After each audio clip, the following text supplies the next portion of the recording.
আসসালামু আলাইকুম রাহমাতুল্লাহ। ভাই সালামের উত্তরটা নিবেন, আশা করি ইনশাল্লাহ। আর সবারই কানে কানে পৌঁছে দেবেন এই সালামের দাওয়াত। কারণ এটা সালাম দেওয়া মানে কি জানেন? শান্তি বর্ষিত হোক। তাই সবাই সালাম দিবেন আর সবাই সালামের উত্তর নিবেন ইনশাল্লাহ, আশা করি। ভাই বিষয়টা হলো এই, পুরুষ মানুষ কখনো হারতে শিখে না।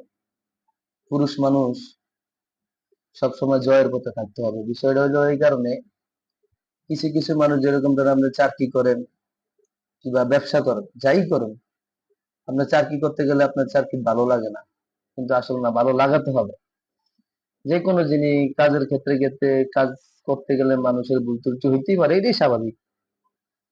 কিন্তু আপনি চাকরি করতে গেলেও দেখা গেছে নানান ধরনের নানান কথা, হয়তো 2 টাকা ইনকাম কম কিংবা 2 টাকা বেশি, এটার উপরে শুক্রিয়া আদায় করে যদি আপনি দীর্ঘদিন করে যেতে পারেন, হয়তো